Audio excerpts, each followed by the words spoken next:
In the 40 years that preceded the dawn of our century, Japan changed from a feudal medieval society to a modern industrialized state. Unlike Europe, where the transition from an agrarian to a commercial lifestyle was a gradual one, in Japan the change was abrupt, divisive, and bloody. The martial nature of Japanese society was scarcely diminished by the metamorphosis. Even the bitter and bloody civil war that heralded this new democratic era left the military ambitions of the Japanese people and their new rulers unsatisfied. In the fourth decade of the Emperor Meiji's reign, the days of sword-wielding samurai were still not a memory. Despite strict prohibitions, there were men still who wore swords openly and dressed their hair in the manner of the samurai. War between Japanese feudal states was replaced by wars against the neighboring countries of China and Russia. The enthusiasm and energy of the Japanese people that once cultivated the soil and supported the four traditional social levels of society were directed more and more towards the development of commerce. The business company became, as the samurai clan had once been, the focus of people's loyalty. Japan entered the modern world enthusiastically while maintaining the deeply held beliefs that were the very core of its culture.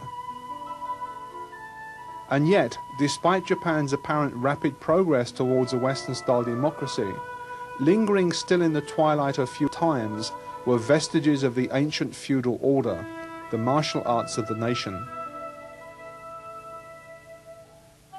Swordsmanship, once a deadly affair even when practiced with wooden swords, now made use of specially designed protective equipment. Rules were introduced to minimize injuries. Competitions became popular. Swordsmanship became a pastime rather than a profession, open now to both gentleman and commoner. Modern fencing with the bamboo practice sword was added to the physical education curriculum of many schools. Ironically, even foreign military advisors, stationed in Japan to train the new Japanese Imperial Army in modern warfare, recognized the value of these arts and enthusiastically embraced them. However, despite the steps taken to modernize and popularize the ancient weapon arts of the samurai, the younger generation's interest leaned more towards the unarmed martial arts. In the early part of this century, to satisfy the public demand for safe and invigorating sports with a martial flavor, judo was developed under the supervision of Jigoro Kano, one of Japan's most respected educators. Its ancient cousin, jiu-jitsu, continued to flourish, although less publicly. Daito Ryu Aiki Jiu-Jitsu, originally the secret art of the Takeda clan, was taught for the first time to outsiders, although not yet to the public at large. Its chief proponent, the dynamic and multi-talented Sokaku Takeda, declared that his art had 10,000 techniques. There were probably many more. Traditionally a subsidiary art to swordsmanship, jiu-jitsu had no coup de grace, no fatal blow to finish an opponent. Using a jiu-jitsu technique, a samurai could easily disable a person of inferior rank when necessary. By doing so, he demonstrated his technical superiority and avoided the need to engage in combat with a social inferior. By not harming his antagonist, he demonstrated a degree of control that all samurai worked hard to acquire and took great pride in. In a previous age, an opponent who continued to resist the unbearably painful grips and holds of jiu-jitsu could easily be dispatched with a knife or short sword with little further effort. However, in a country at peace, where arms were no longer carried, in the practice halls jiu-jitsu techniques were now brought to a conclusion by the aggressor being held immobile.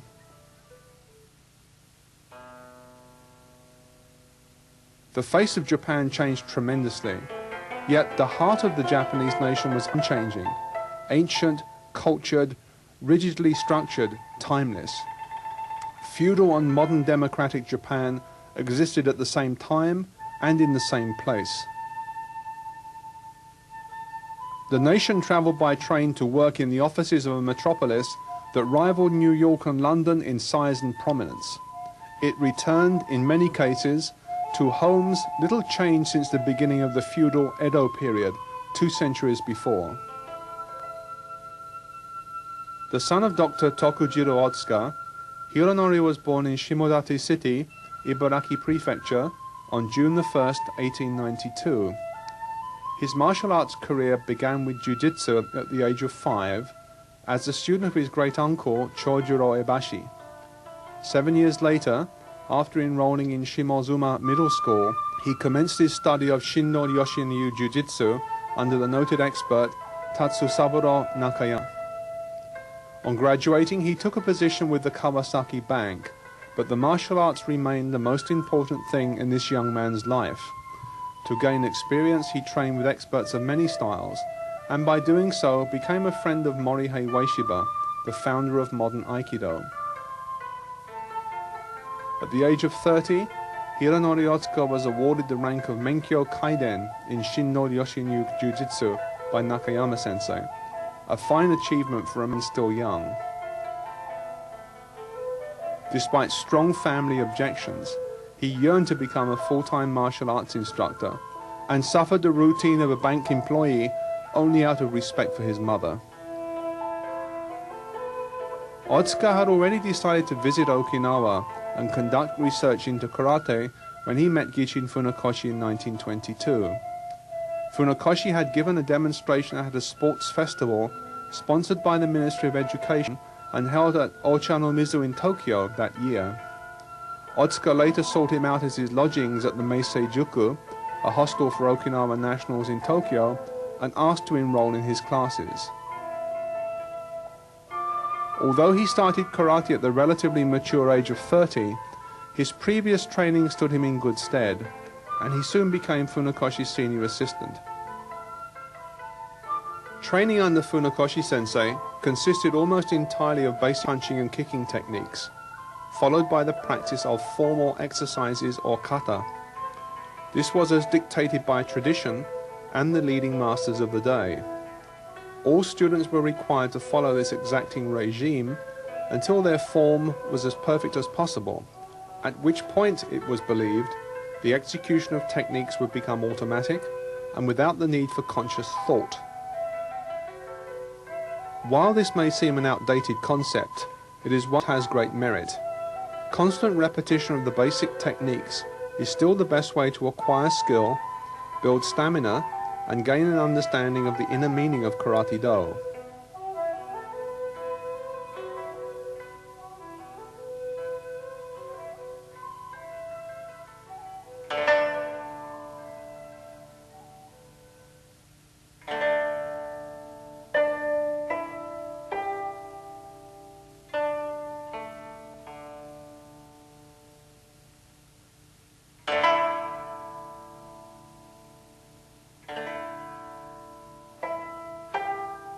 The remarkable movie footage of the founder of Wado Ryu Karate that appears in this program dates from 1965.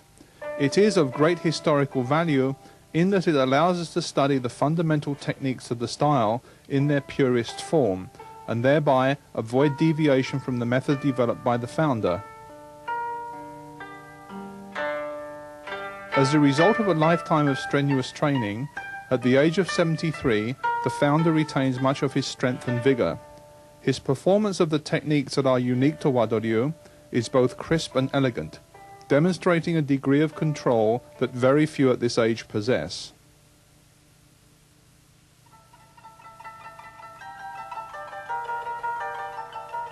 The body is held erect, the movements are light, smooth and efficient, the hallmarks, in fact, of this sophisticated form of karate.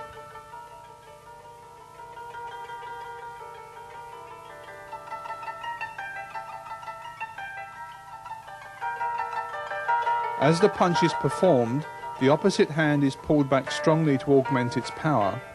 Until the moment of impact, the movement is relaxed and flexible, the power being developed by speed rather than effort in accordance with the well-established laws of physics.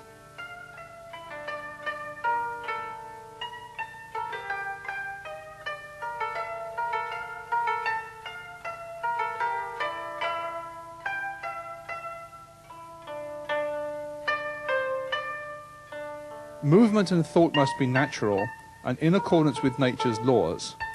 Correct movement is referred to in Japanese as wa no ken, or harmonized skill. Correct attitude is called wa no koro, the harmonized mind. The way of correct technique is called the way of harmony, wa no michi.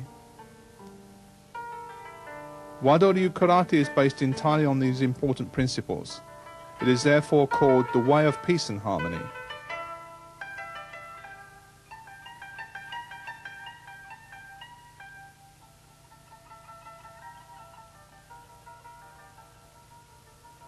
Sonobazuki is performed in Naihanchi stance. This is to develop the ability to transfer body movement and therefore energy to punching and kicking techniques by means of hip rotation.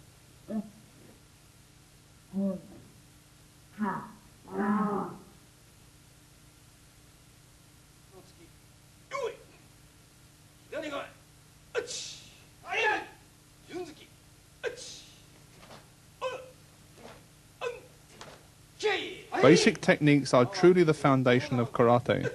Like any strong foundation, it can only be built by long-term effort, a piece at a time, and at the cost of great energy and effort to the builder.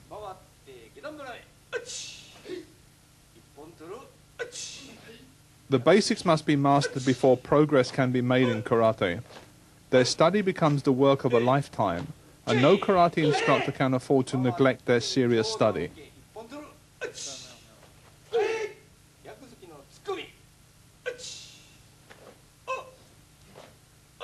Each technique must be performed with the utmost effort. Each properly formed technique adds to the performer's skill and ability.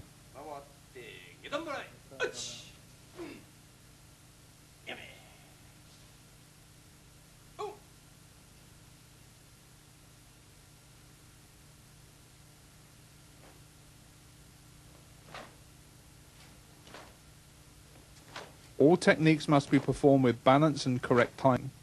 Unnecessary movements, such as drawing the fist back slightly before punching, must be avoided at all costs. Do not abbreviate a technique or introduce extra movement that serves no useful purpose. Punches and kicks must be performed completely and not hurried. Strong focus must accompany the completion of each technique.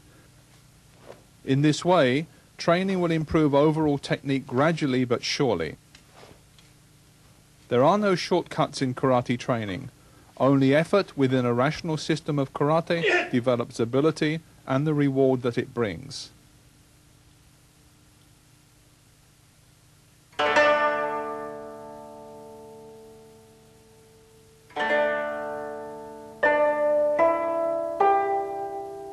It was long believed that most Wado-ryu kata came directly from Gichin Funakoshi. This is an oversimplification. The picture is certainly not as clear as it has been painted.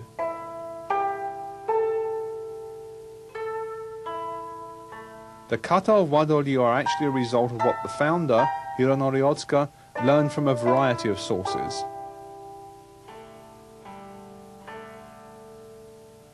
When Gichin Funakoshi first arrived in Japan from Okinawa, he knew very few kata, perhaps only Kushanku and Naihanchi thoroughly. To his credit, trained with Kenwa Mabuni of Shito-ryu to expand his knowledge. Funakoshi did become a major influence on Hironori Otsuka, but certainly there were others. Choki Motobu taught Naihanchi kata as the core of his karate method, maintaining that this kata contained everything a karate man needed to know. Otsuka studied with Motobu, and his interpretation of Naihanchi, which was both forceful and effective, can still be seen in Wado-ryu. Kenwa Mabuni also coached the talented newcomer, correcting the Pinan kata that Otsuka had originally learned from Funakoshi. To what he received from these famous teachers, Hironori Otsuka added the results of his own research into karate, as well as many principles he had absorbed from his long years of jujitsu training. There are two ways of writing the Japanese character for kata. One suggests a fixed form that cannot be changed. The other indicates an organized form or shape that has a degree of flexibility, allowing it to be adapted to suit any situation. This means that once the shape or outward appearance of a kata is mastered, its essence can be used to meet and overcome any force. This is the true secret of kata.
平安初段。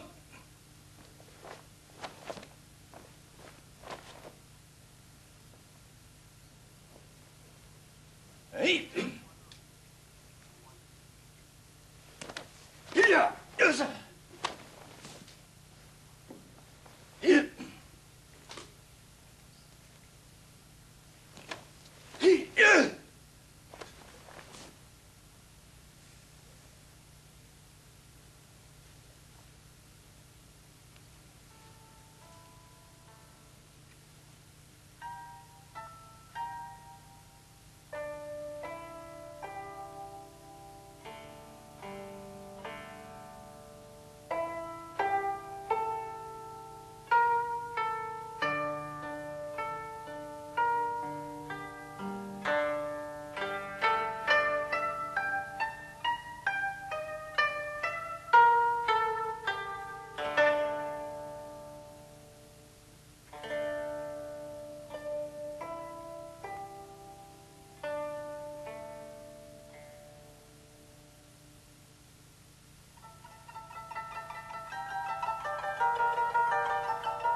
平安二段。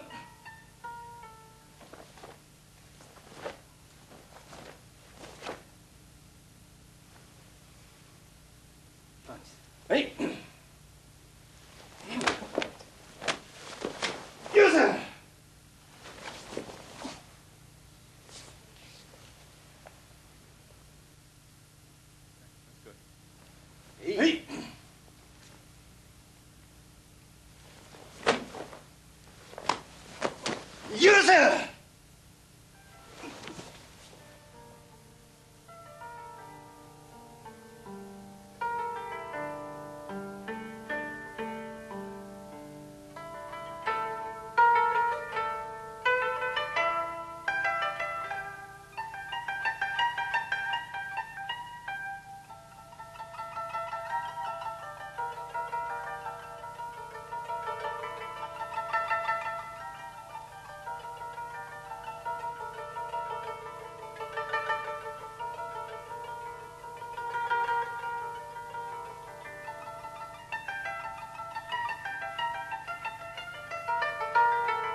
平安三段。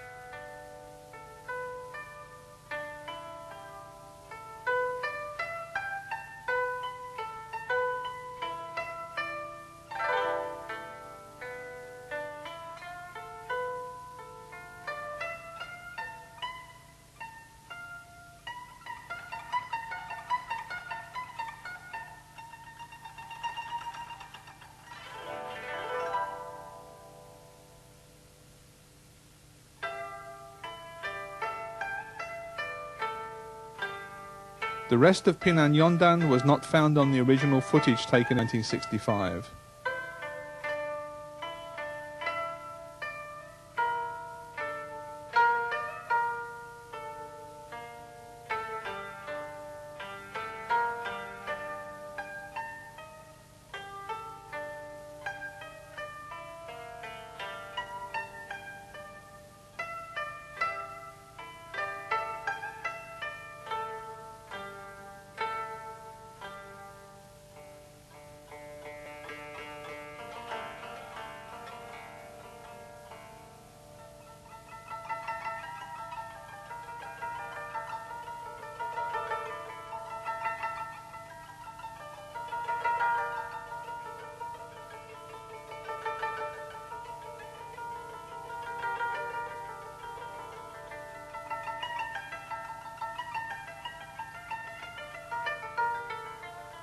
平安四段。よ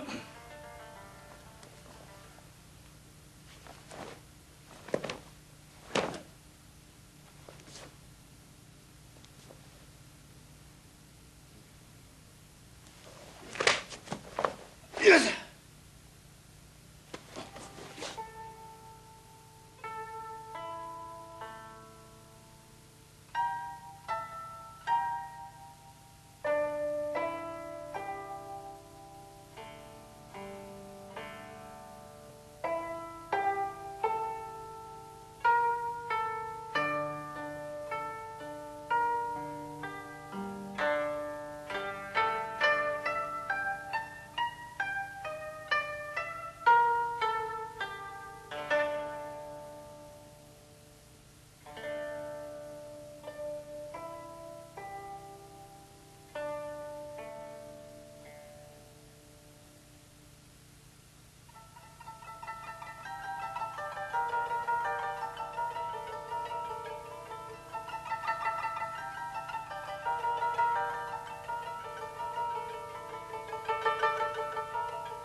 빙양고등.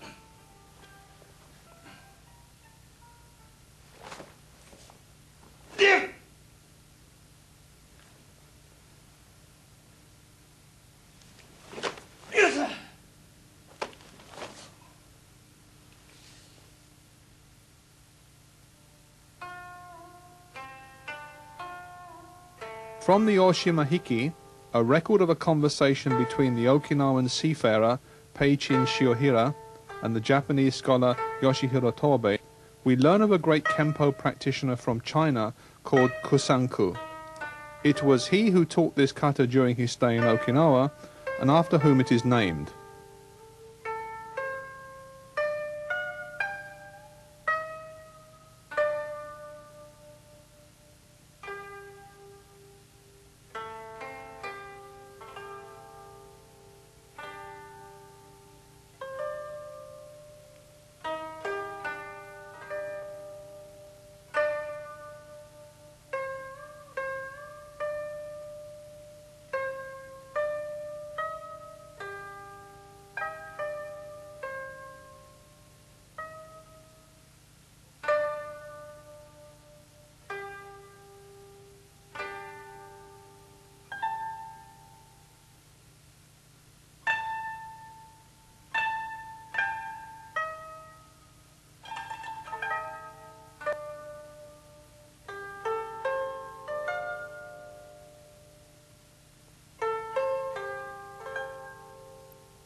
Naihanchi is closely associated with Choki Motobu.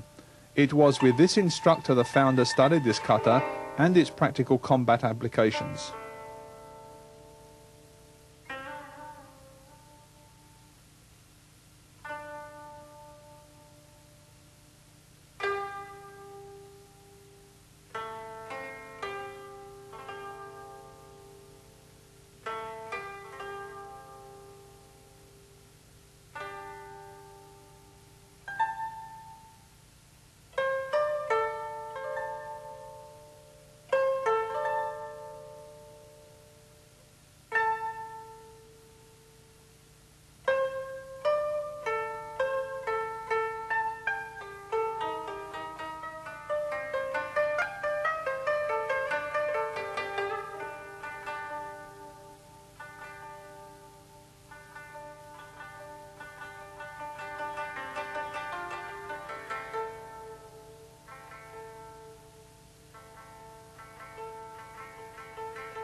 Although this kata appears in many styles of karate, its origins cannot be clearly defined.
kata seishun.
Get!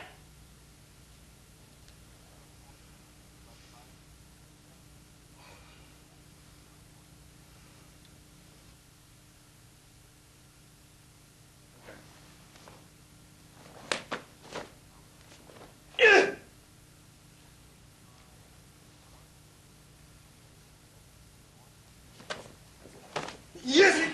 There!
Gichin Funakoshi's very best students were Otsuka Hironori, Takagi Masatomo, Nakayama Masatoshi, Ito Kenichi, and Konishi Yasuhiro. His followers believed that Otsuka's natural ability and jiu-jitsu experience made him the foremost of the old master's students. As his skill increased, Otsuka started to incorporate into his karate elements of jiu-jitsu that were second nature to him. The principles of evasion and absorption became part of his teaching, which greatly displeased his instructor. Those close to the now aging karate pioneer may well have been jealous of Otsuka's ability, and this would, in time, lead to many problems. Otsuka, having spent his formative years studying in a jiu-jitsu dojo, where hard physical contact was deemed a vital part of training, now promoted the idea of practical fighting drills, Kihon Gumite, that involved contact. A parting of the ways became inevitable. Gichin Funakoshi would not allow sparring, maintaining staunchly that only kata and basic training were necessary to produce good karate men. He demonstrated his beliefs by refusing to test his own fighting skills against other martial artists. When challenged by judo men, he asked Jigoro Kano, the founder of judo and his sponsor, to make the youngsters withdraw their challenges. There were two challenges he could not avoid, however, and both involved Choki Motobu. Confronted by his arch-rival and his young protege, Funakoshi was grabbed and rendered helpless by Motobu's student, a judo fourth dan. Hironori Otsuka eventually intervened and, taking hold of the boy with a jiu-jitsu technique, threw him to the ground. Motobu, an undisciplined but skillful and aggressive fighter, took delight in humiliating Funakoshi, a man for whom he had little respect. Yasuhiro Konishi, shown here to the left of Motobu, reported that a newspaper carried the story of a fight that took place between the two in 1930. When Funakoshi finally faced his nemesis, his feet were instantly swept from beneath him, and he suffered the indignity, as he lay at Motobu's feet, of having his face menaced with the latter's enormous fist. The first incident with the judo man served to reinforce the reputation of Otsuka. The second damaged that of Funakoshi. Master Funakoshi based his teaching firmly on the practice of forms, kata, and basic training. Prearranged, controlled sparring was practiced but not emphasized. The idea of competition, and therefore of combat in karate, was abhorrent to him. In 1922 he stated, "It is not possible to have competition in karate as they do in kendo and judo, because if you strike your opponent in karate, it could be fatal." Funakoshi's students at the Tokyo University Karate Club clearly felt unfulfilled in their training, and in the late 20s started experimenting with protective equipment that allowed them to spar in a somewhat realistic manner. Foremost among them was Jizaburo Miki.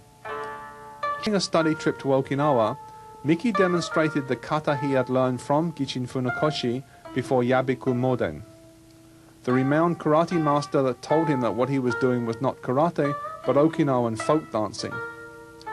Miki returned to Tokyo and, perhaps as a result of Moden's comments, enthusiastically took up full contact sparring with equipment to test his technique. He was not alone. Even karate legends such as Chojo Miyagi and Kenwa Mabuni experimented for a short time with the new equipment, only to find it inadequate. Miki's dedication to Bogu Kumite, as it was called, was such that he co-authored a book with Mizu Hotakada that promoted sparring. Funakoshi, with Otsuka, finally withdrew from the Tokyo University Karate Club. Several reasons were given, chief among them that the Japanese students did not treat their Okinawan instructor with sufficient respect. Perhaps it was a lack of respect that led to the withdrawal, or the desire of the students to study a more progressive and exciting form of karate. Otsuka did later return to the club as its chief instructor, so perhaps the students preferred the pragmatic approach of Otsuka to that of the aging Okinawan teacher. Probably we will never know. What is sure is that the departure of the two from the university set the scene for their own separation. Funakoshi had publicly criticized Otsuka for introducing jiu-jitsu principles into his karate teaching. Further friction was caused by Otsuka's reputation rivaling and eventually surpassing that of his teacher, a fact that greatly irritated Funakoshi's other students. Finally, in 1930, the two parted company, but remained on good terms. If animosity existed, it was probably between Hironori Otsuka and Funakoshi's son Yoshitaka, also known as Giko. It was he who felt that, for the good of the Shotokan movement, Otsuka should be formally expelled from its ranks. Otsuka's reputation for practical ability continued to grow. In 1934, he formed the All Japan Karate Do Research Club and announced the establishment of his own unique style of karate. Official recognition followed when he was chosen with other eminent masters of the martial arts, including Shimizu Takagi, the 25th master of Shindo Muso Ryu, to sit on a police martial arts technical committee. In 1939, he formally registered the name of his style with the Butokukai in Kyoto.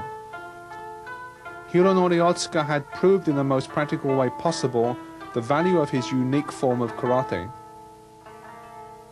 By combining the sophisticated evasive movements of jiu-jitsu with the formidable striking techniques of Okinawan karate, he developed a comprehensive art that was greater and more valuable than the sum of its constituent parts.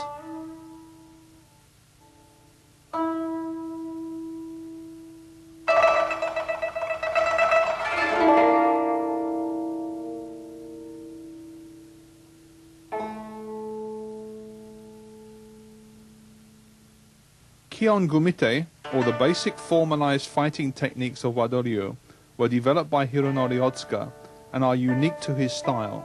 Originally 36 in number, fewer are now practiced.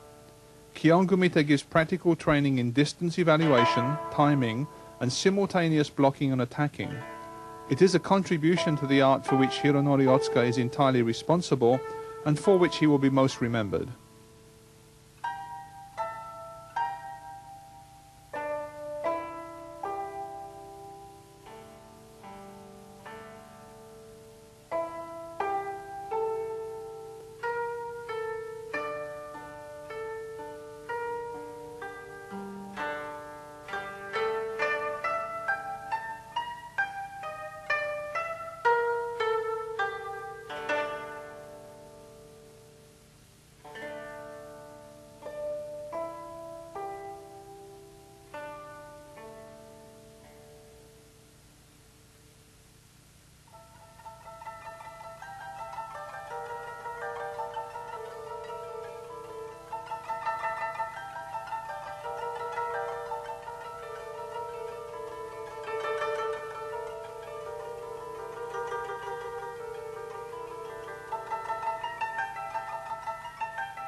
The early 30s saw the dark clouds of war form over Japan and her Asian neighbors. In 1932, Manchuria in northern China was annexed by Japan. In 1936, the war with China started, and the country was put on a military footing. In anticipation of recruitment by the Imperial Army, many young men sought training, and demand for karate tuition became strong. Training changed from the constant repetition of basics and kata to the practice of kumite, or real fighting. Kumite with an emphasis on techniques that would knock the enemy down, and if possible, fatally injure him. The reputation of karate grew immensely when, after much research, the Japanese military spy academy chose karate as a defensive art their recruits would learn. As the war progressed, more and more karate students were called to serve their country, never to return from the Great Pacific War. Gichin Funakoshi, who had always believed that his karate was a discipline to be used for self-improvement and not for offensive purposes, was devastated by the events that overtook him. A sincere patriot, he was nonetheless appalled by the loss of life and the waste of talent that would prove so devastating to the country and the karate community. Later in life he wrote, "I would often hear a young man say, as he knelt before me, 'Sensei, I have been drafted and I am off to serve my emperor.' Every day I would hear my students report to me in this fashion. They had been strenuously practicing karate day after day, in preparation for encounters with an unmet enemy, and they believed they were ready. Of course, many students died in the battle, so many, alas, I lost count of them. I felt my heart would break as I received report after report, telling me of the deaths of so many promising young men. Then I would stand alone in the dojo and offer a prayer to the souls of the deceased, recalling the days when he had practiced his karate so diligently.